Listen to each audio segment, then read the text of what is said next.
Hey, Darren here. Welcome back to Messing with Mopars. Just gonna do a little valve train stuff. So let me get you over. There's the 512. You see I've taken the rockers off the driver's side. So 1357. We have our new push tubes. They're right here. Give me 1 second. I'll grab the knife that I put away that I didn't mean to put away. And these push tubes are from Smith Brothers. And they got here quick. I've had them for a few days. I haven't had a chance to come over and do this. So,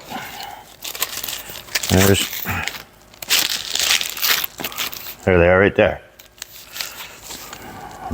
Hopefully this comes apart easily. Doesn't look like it's going to. Well, maybe.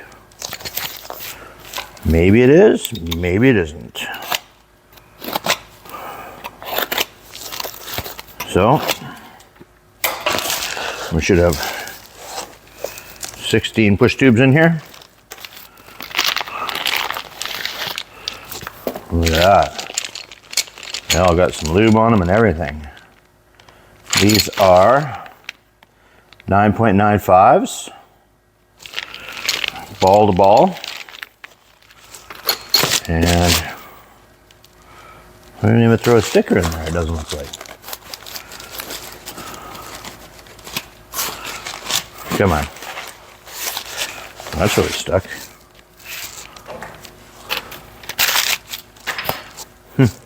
Oops. No, they didn't.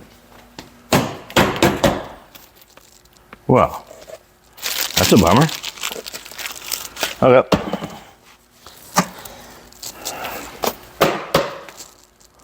Huh. Oh well.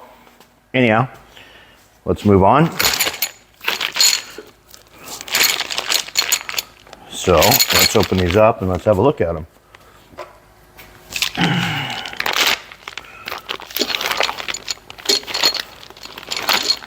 Well, I guess maybe this is the sticker right here.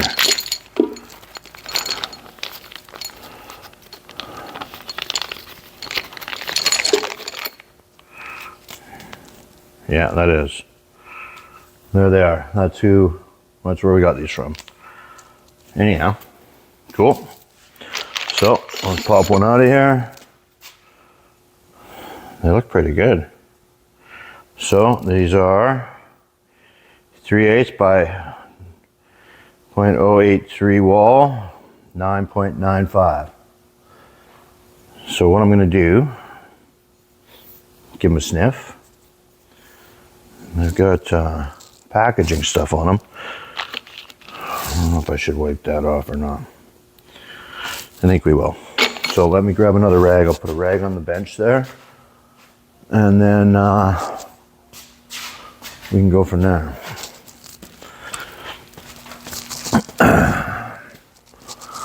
And here we go. There. Another rag over here on the bench where there's schmag everywhere. And then we'll get some brake clean.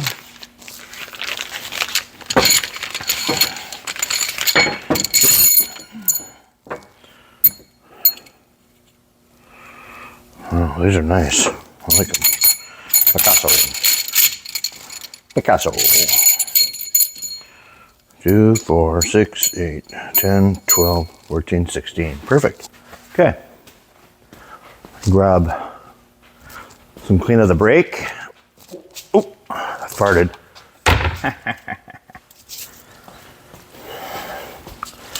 We're using CRC. I probably want some gloves.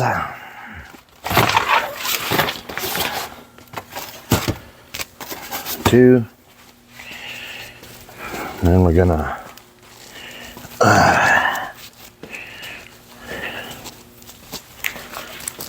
there. Okay, so let's go over here. And I will grab some towel. I'll just do that. That. And this. And then look where the nozzle is going to spray. And then we'll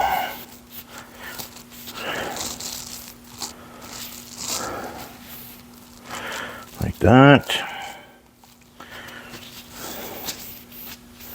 Oh, these are fancy. There we go. I don't think I'm going to rub any more off. I think we'll just give them a dry wipe. Yep, that's what we're going to do. So we're going to go one.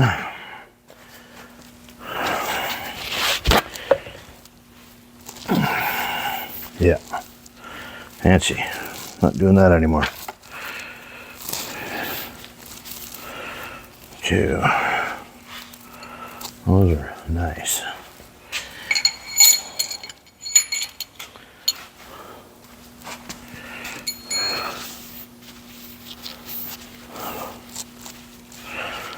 And then we'll just put a little bit of break-in oil on, down them when we're doing that.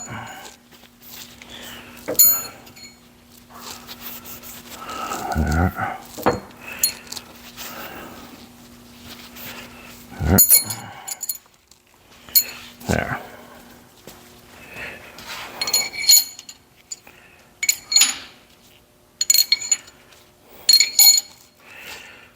And then put you guys back over here.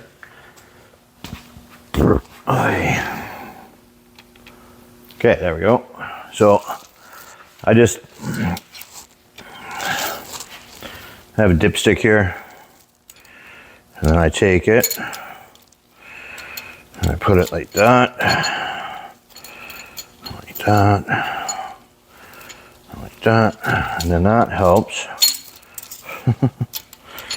Generally speaking.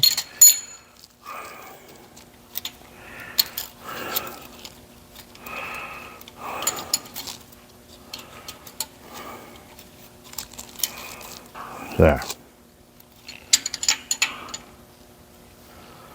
That helps to hold those in place. And we'll take our rocker arms like this, and then click those over like that, and there.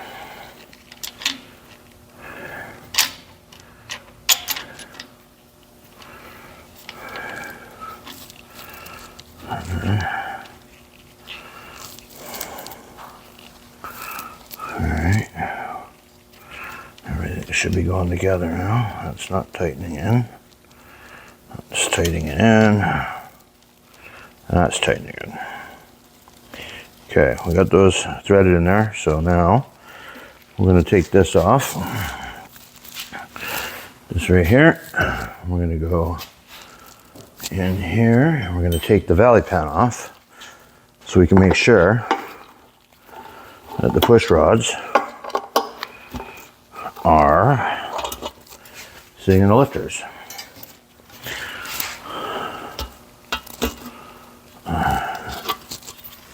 There we go.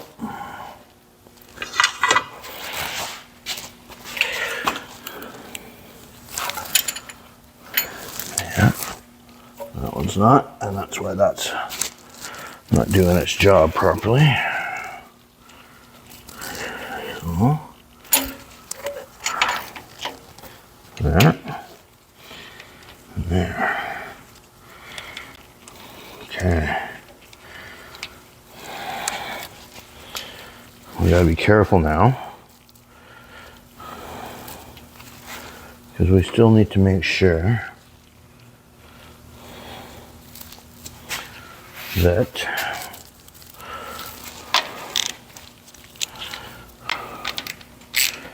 these are going to line up to the cups. And I usually do this from the center out, and just a little Just a few turns at a time. So don't pinch anything.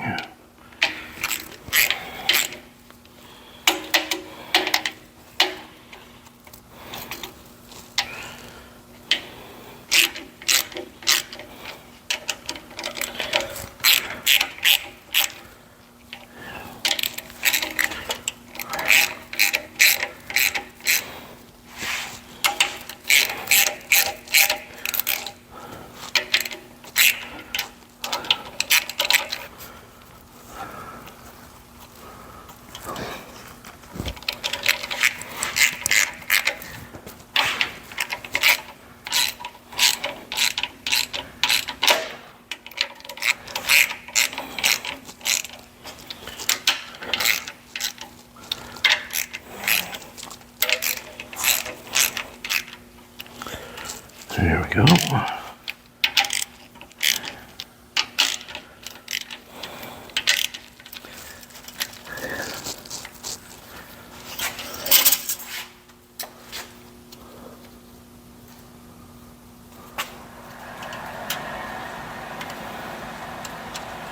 There we go. That's one side. So what we'll do, we'll set the other side in. We'll do the same thing. Then we'll torque them down, and then we'll set our lash, which should be pretty simple. Okay. So you don't need to watch the other side. I'll come back once we get the other side in and it's all torqued down. Then I'll come back and we'll set the lash. All right. Okay, so we're back. We're gonna torque these. They get torqued down to 25 foot-pounds.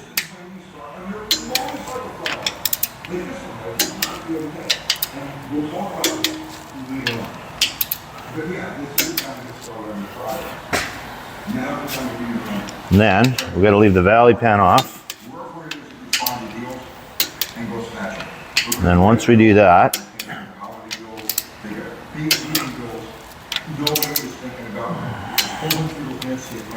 done. Okay. Next, we're gonna get the feeler gauges out. We got to get 12-point wrench out, and then inch and a 16th socket.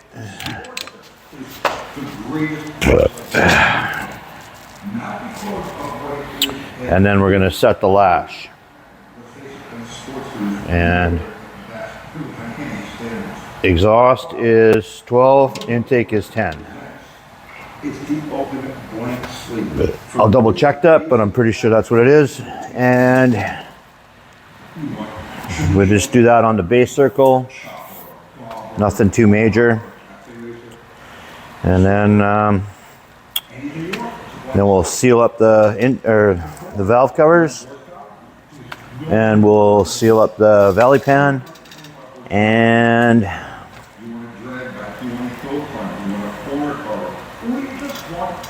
then we will need to get the engine run stand over here because I want to put this on there, fire it up. We got to get our intake figured out because this is a Dominator flange, and we need a 4150 flange because I'm running Holley base, basically. All right. Well, let's get our feeler gauges, a 12-point, and we'll go from there.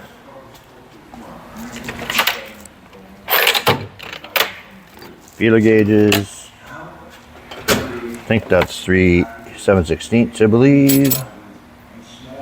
9/16. 3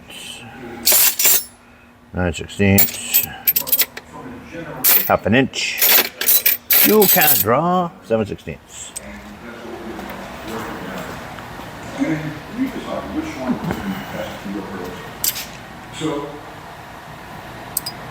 Half an inch. Yeah.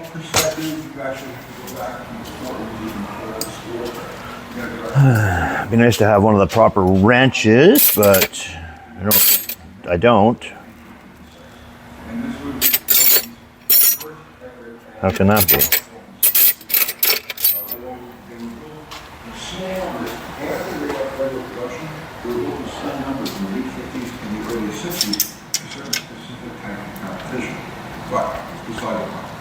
Okay. There. And then that should be.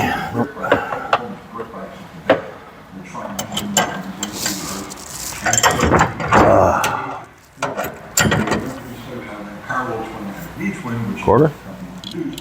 Nope. I was right the first time.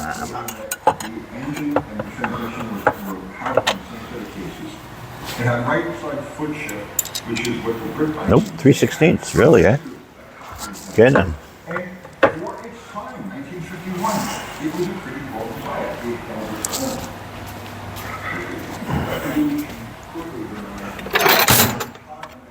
Inch and a 16th. There we go.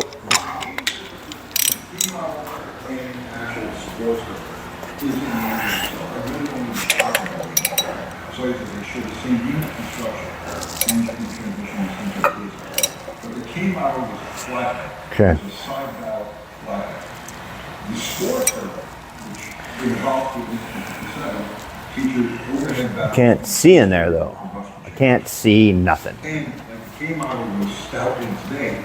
Well, when the Sportster was introduced, it was stout in its day. So actually, the Sportster was referred to as the first superbike. This is the Busa of 1957.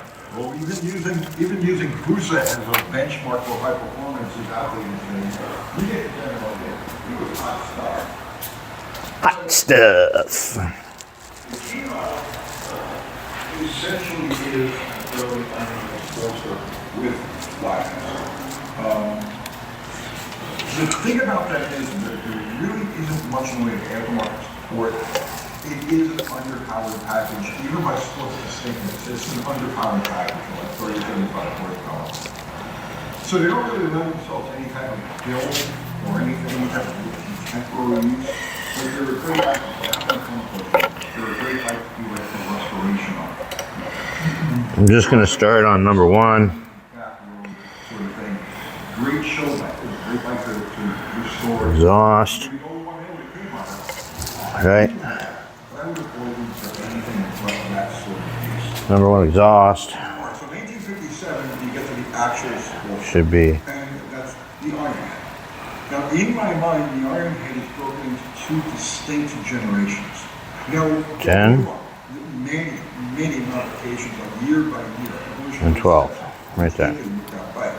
But again, we're talking about it from a generational perspective. You know, the macro.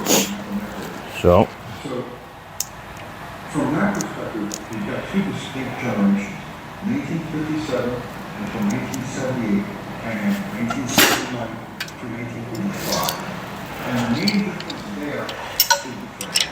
So, the original Sportster was basically a carryover of the K model's frame. Small modifications here and there, but we put 2 of them next to each other. that's a little loose. Loosey-goosey. That lasted until 1978. 1979, they redid the frame. And the frame more resembles the XR750 racers of the late 60s to early 70s. So any differences all in the back.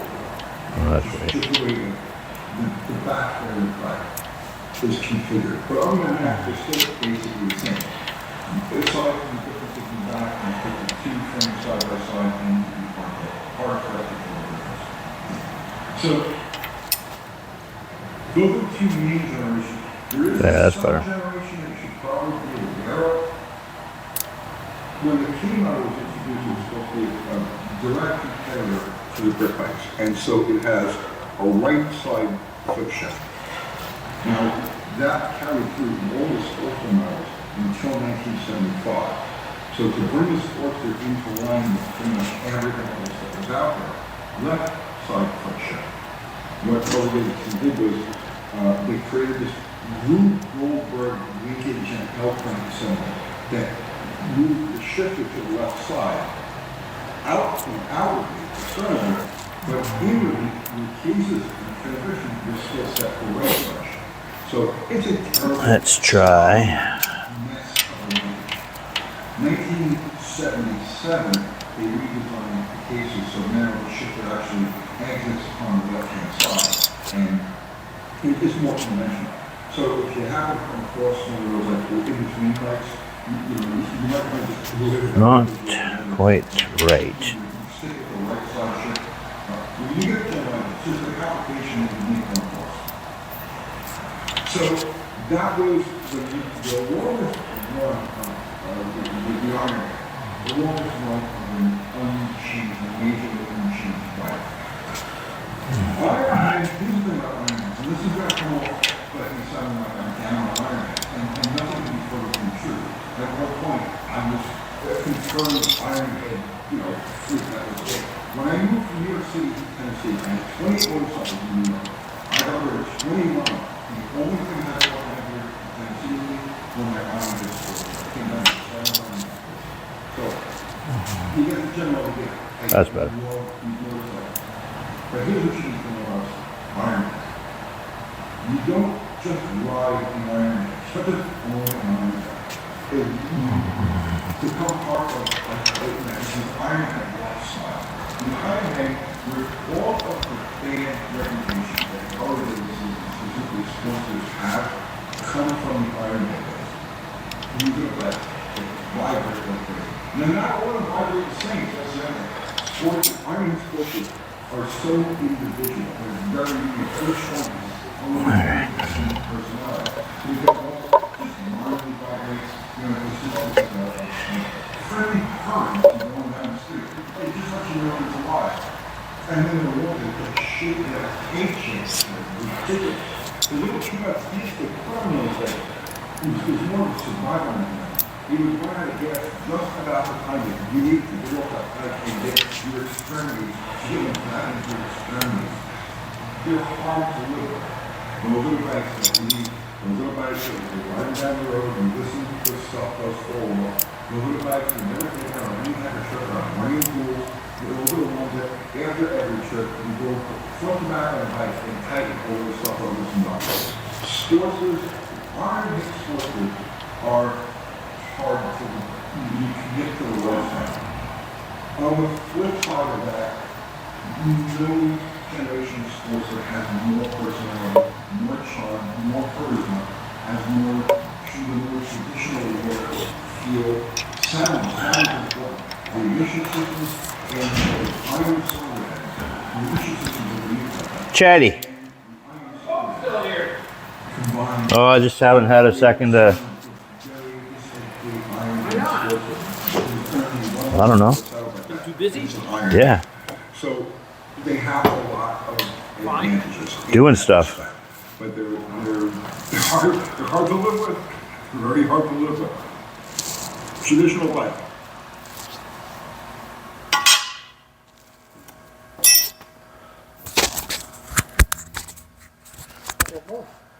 Good. Good. How are you doing? Super good, bro.